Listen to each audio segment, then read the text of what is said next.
ఎక్కడో దూరానున్నా చుక్కలే విన్నా గాని కదిలించలేదా కాస్త కూడా నీ మనసుని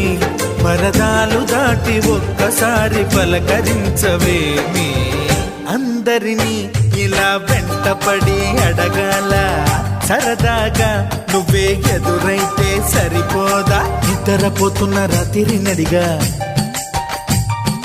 గుటికి చేరిన గువ్వల నడిగా